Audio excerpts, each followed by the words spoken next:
Correction des exercices 3, 5, 6, 7, 9, 12, 13, page 324, 325. Voilà les réponses des exercices. Vous pouvez comparer avec vos réponses. Si tout est juste, inutile de regarder la suite.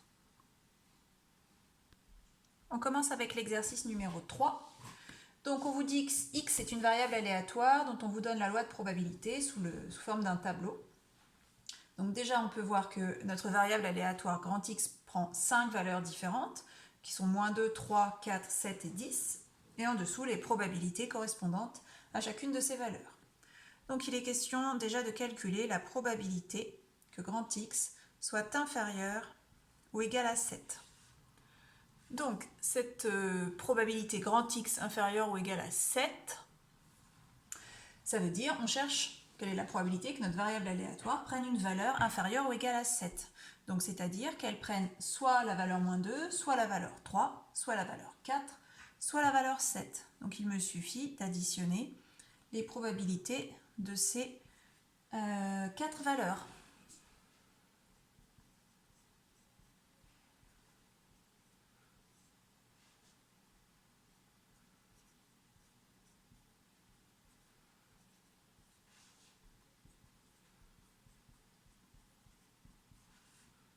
Et ensuite, du coup, je remplace par les nombres 0,24 plus 0,12 plus 0,2 plus 0,4, ce qui nous donne 0,96.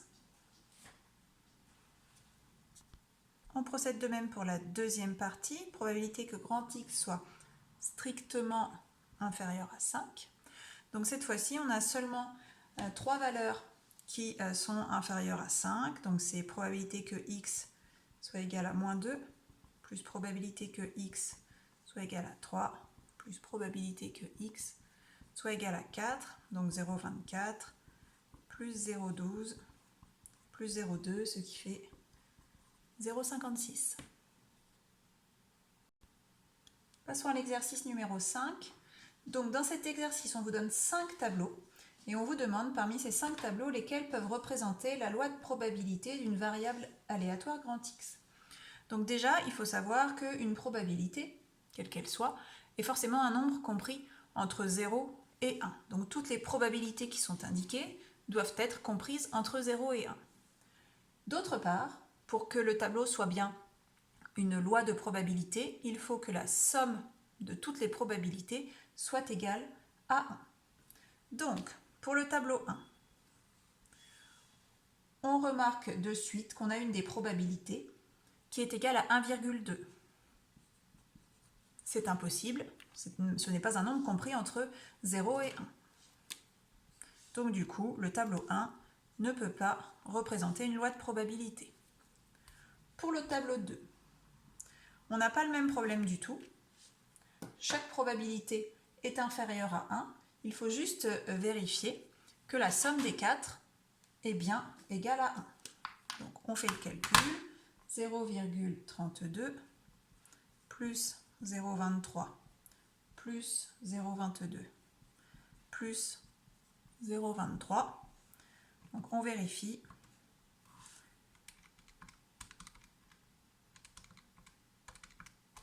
On obtient 1. Donc ici, on a bien affaire à un tableau qui peut représenter la loi de probabilité d'une variable aléatoire. On passe au tableau 3. Donc là, on a un souci. Une des probabilités est un nombre négatif, ce qui est impossible. Je vous ai dit il y a quelques minutes qu'une probabilité était comprise entre 0 et 1. Donc le tableau 4 n'est pas un tableau représentant une loi de probabilité. On passe au tableau 4. Donc là, les probabilités sont données sous forme de fractions. Toutes les fractions sont plus petites que 1 et positives, donc il faut vérifier que la somme est égale à 1. Alors on peut tout mettre sur 6. Ça va faire 2 sixièmes, plus 1 sixième, plus 2 sixièmes, plus 1 sixième, 2 plus 1, 3, 5, 6 sixièmes, c'est-à-dire 1. Ce tableau est bien un tableau représentant une loi de probabilité. On termine avec le 5e. Donc ici, toutes les probabilités données sont positives, elles sont toutes plus petites que 1, donc on fait comme dans la question précédente, on additionne toutes les probabilités et on vérifie si c'est bien égal à 1. On passe tout sur 16, donc ça va faire 2 sur 16, plus 7 sur 16, plus 6 sur 16, plus 3 sur 16. Donc on obtient 2 et 7, 9, et 6, 15, et 3, 18 16e, qui n'est pas égal à 1. Donc ce n'est pas une loi de probabilité. Exercice numéro 6. Donc à la boulangerie, Sandy demande de choisir 2 beignets au hasard parmi tous les beignets disponibles. Donc on a 6 beignets à la pomme, 5 beignets choco-noisette et 9 beignets fruits rouges. Donc pour un total de 20 beignets. Alors, on note B, la variable aléatoire, égale au nombre de beignets à la pomme choisis. Alors, quel est l'ensemble des valeurs prises par la variable aléatoire B? Donc ici, Sandy n'achète que 2 beignets. Donc parmi ces 2 beignets, elle peut en avoir aucun à la pomme, ou 1 à la pomme, ou 2 à la pomme. Donc les valeurs prises par B sont 0, 1 ou 2.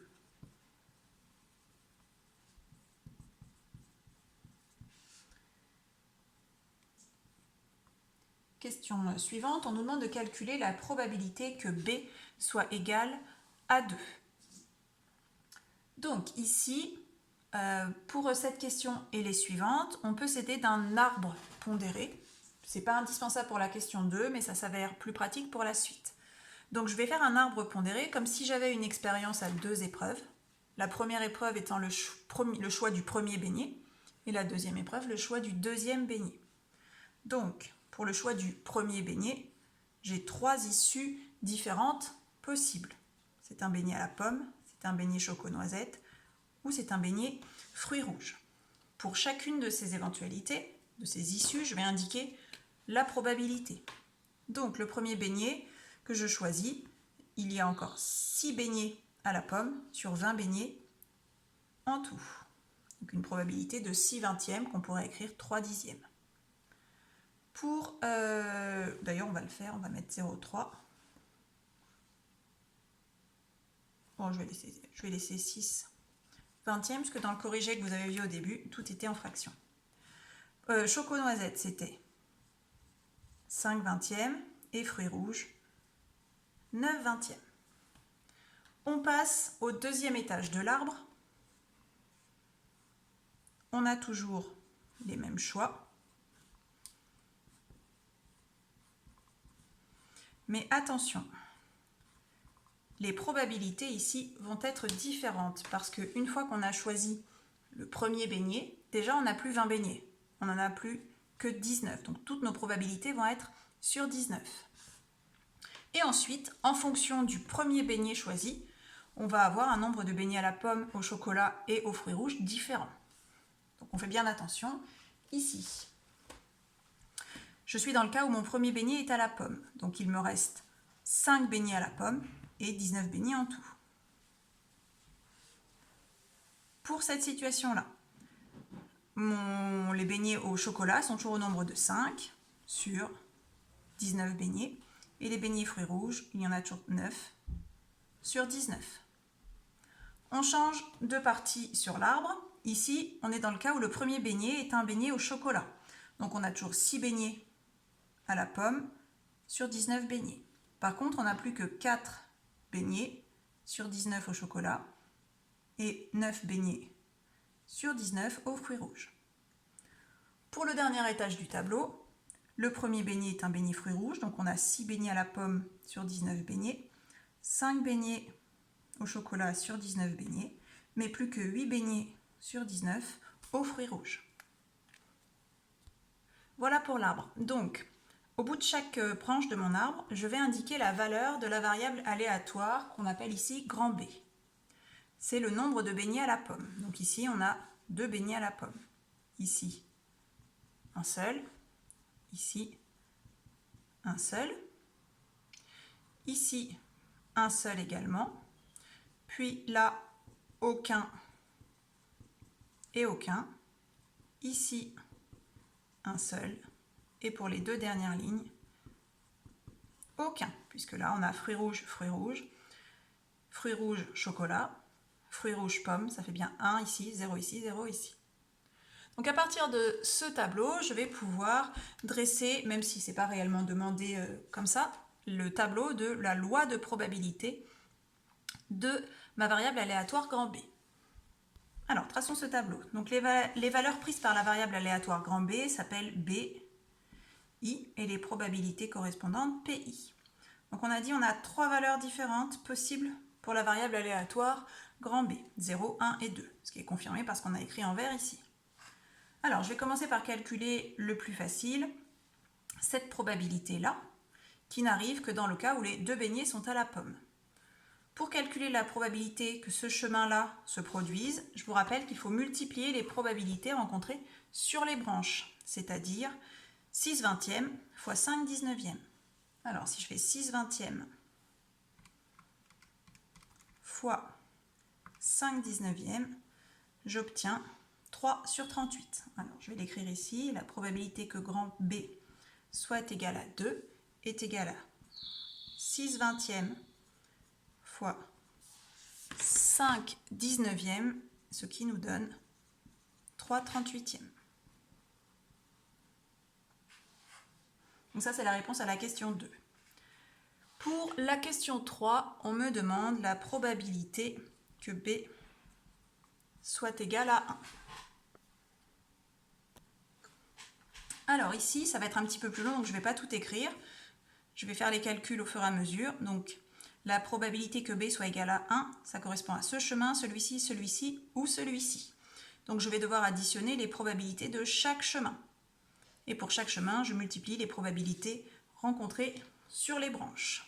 Donc ça va me donner, premier chemin, 6 vingtièmes fois 5 19e, plus deuxième chemin, 6 vingtièmes fois 9 19e, plus troisième chemin, 5 vingtièmes fois 6 19e, et enfin, dernier chemin, 9 vingtièmes fois 6 19e.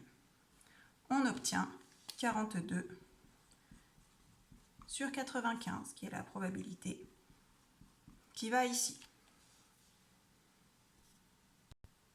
Pour calculer la dernière probabilité, celle que la variable aléatoire soit égale à 0, je peux simplement, j'ai deux manières de faire. Soit je reprends la même méthode et je calcule les probabilités des 4 chemins qui mènent à 0, je les additionne. Ou alors, je me souviens que la somme des 3 probabilités doit faire 1. Donc du coup, il me suffit de trouver la valeur qui manque ici pour que la somme de ces 3 nombres soit égale à 1. Donc c'est ce que je vais faire. Je vais taper 1 moins 42 sur 95 moins 3 sur 38. Et j'obtiens 91 sur 190. Il me reste une dernière question. On me demande la probabilité que B soit inférieur ou égal à 1. Donc B inférieur ou égal à 1, ça veut dire soit B vaut 0, soit B vaut 1. Donc il me suffit d'additionner ces deux valeurs-là. Donc 91 sur 190 plus 42 sur 95.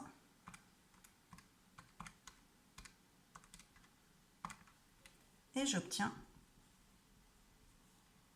91 sur 190 plus 42 sur 95. On obtient 35 sur 38. On aurait pu aussi se dire que c'était l'événement contraire de B strictement supérieur à 1, c'est-à-dire l'événement contraire de celui-ci. Donc on aurait pu faire 1 moins 3 sur 38. Poursuivant avec l'exercice numéro 7, on lance 2 dés tétraédriques, c'est-à-dire à 4 faces, qui sont équilibrées et les faces sont numérotées de 1 à 4. S est la variable aléatoire égale à la somme des points obtenus. Alors, pour lister toutes les possibilités, on vous propose de faire un tableau à double entrée. Donc, je le commence. Donc, voilà ce tableau à double entrée. Ici, les faces possibles pour le D1. Même chose pour le D2. Il me suffit maintenant de compléter ce tableau en faisant la somme des faces obtenues. Donc, 1 plus 1, 2, 1 plus 2, 3, etc. Donc, voilà le tableau complété. On voit nettement maintenant que les valeurs possibles pour la variable aléatoire grand S sont 2, 3, 4, 5, 6, 7 et 8. Donc on va pouvoir en déduire assez facilement la loi de probabilité de la variable aléatoire S. Donc les valeurs c'est 2, 3, 4, 5, 6, 7 et 8. Je n'ai plus qu'à le compléter par les probabilités correspondantes. Donc la probabilité d'avoir une somme égale à 2, je vais l'obtenir par dénombrement. Donc il y a un cas possible sur les 16 cas possibles. Donc la probabilité est de 1 sur 16. Pour 3, j'ai 2 lancers qui permettent d'obtenir la somme égale à 3. J'ai donc 2 chances sur 16 d'avoir une somme égale à 3. Donc 2 sur 16, ça fait 1 sur 8. Je poursuis ainsi. Pour 4, c'est 3 chances sur 16. Pour 5, 4 chances sur 16, c'est-à-dire une chance sur 4. Et pour 6, on voit qu'il y a une certaine symétrie. Donc ce sera 3 sur 16, 1 sur 8 et 1 sur 16. Vous pouvez vérifier que la somme de ces probabilités est bien égale à 1. On continue avec l'exercice 9. Donc dans une urne, on a 10 boules numérotées de 1 à 10. On tire une boule au hasard et on note V, la variable aléatoire qui correspond au nombre de voyelles nécessaires pour écrire en lettres le nombre. Donc il faut déterminer la loi de probabilité de V. Alors j'ai écrit déjà les 10 premiers nombres. 1 contient une voyelle. Donc dans ce cas-là, V est égal à 1. Ici, V est égal à 2, puisqu'on a 2 voyelles. 3, 2 voyelles. 4, 3 voyelles. 5, une seule voyelle. Pareil pour 6 et 7. 2 pour 8. 2 pour 9. Et 1 pour 10. Donc on voit que notre variable aléatoire peut prendre 3 valeurs différentes, 1, 2 ou 3. Je trace mon tableau représentant la loi de probabilité, les valeurs VI, les PI correspondantes, 1, 2 et 3. Alors, ma variable aléatoire vaut 1 lorsque je tire soit la boule qui porte le 1, le 5, le 6, le 7 ou le 10. C'est-à-dire j'ai 5 tirages sur les 10 tirages possibles qui me permettent d'obtenir une variable aléatoire égale à 1. On peut simplement écrire 1 demi. Pour 2, j'en ai 1, 2, 3, 4. 4 dixièmes, c'est-à-dire 2 cinquièmes. Et enfin, pour 3, il n'y a que la boule qui porte le nombre 4 qui me permet d'avoir une variable aléatoire égale à 3. Passons à l'exercice 12. Donc une urne qui contient 2 boules rouges, 3 boules vertes et 10 boules oranges. On va dans cette urne tirer une boule au hasard. On va gagner 3 € si la boule est verte. Perdre 1 € si elle est orange. Et gagner 2 € dans l'autre cas, c'est-à-dire lorsqu'elle est rouge. Donc on note G, la variable aléatoire égale au gain algébrique du joueur. Donc là on a nos 3 valeurs. Donc ce sont les valeurs pour GI. On peut les mettre dans l'ordre croissant comme c'est souvent le cas. Et on va calculer la probabilité de chacune de ces valeurs. Alors on regarde, en tout on a 15 boules dans l'urne. Donc la probabilité de gagner moins 1 €, c'est lorsqu'on tire une boule orange, donc il y a 10 boules sur 15, c'est-à-dire une probabilité de 2 tiers. 10 quinzièmes est égal à 2 tiers si on simplifie par 5. On gagne 2 € lorsqu'on tire une boule rouge. Les boules rouges sont au nombre de 2 sur 15 boules en tout. Et on gagne 3 € si on tire une boule verte. Il y en a 3 sur 15, c'est-à-dire 1 cinquième si je simplifie par 3. De la même manière que dans les précédents, on peut vérifier que la somme de ces 3 nombres est bien égale à 1. On termine avec le 13. Donc lors d'une tombola, on a une chance sur 10 de gagner 100 €. Et ensuite, autant de chances de gagner un lot d'une valeur de 20 € que de ne rien gagner du tout. Donc G, c'est la variable aléatoire égale au gain d'un joueur. Donc on va déterminer sa loi de probabilité. Donc on a directement les trois valeurs que peuvent prendre la variable aléatoire G. Et on a directement aussi une des probabilités, puisqu'on me dit j'ai une chance sur 10 de gagner 100 €. Donc voilà ma probabilité. Ensuite, il faut que je détermine les deux autres. J'ai peu d'informations, sauf qu'elles doivent être égales, puisqu'on me dit j'ai autant de chances de gagner 20 € que de ne rien gagner. Donc, mettons que je l'appelle X, cette probabilité. Je sais que la somme de ces trois éléments est égale à X. Donc X plus X, 2X, plus 1 dixième, ça doit faire 1. Je résous une équation. Donc je passe 1 dixième de l'autre côté. Ça fait 1 moins 1 dixième, c'est-à-dire 9 dixièmes. Je divise des deux côtés par 2. 9 dixièmes divisé par 2, ça fait 9 vingtièmes. Donc ma loi de probabilité est la suivante, 9 vingtièmes, 9 vingtièmes et 1 dixième. Dernière question. Déterminer la probabilité de gagner à ce jeu. Alors gagner à ce jeu, ça veut dire gagner de l'argent. Donc ça veut dire que notre gain, qui est noté G, doit être strictement positif, plus grand que 0. Donc ça veut dire que c'est soit je gagne 20 €, soit je gagne 100 €. Donc il me suffit d'additionner la probabilité que G soit égale à 20 avec la probabilité que G soit égale à 100. C'est-à-dire 9 vingtièmes plus 1 dixième. Je mets tout sur 20, donc là ça fait 2 vingtièmes, donc ça va faire 11 vingtièmes, soit 55%. C'est plus parlant en termes de probabilité de gagner.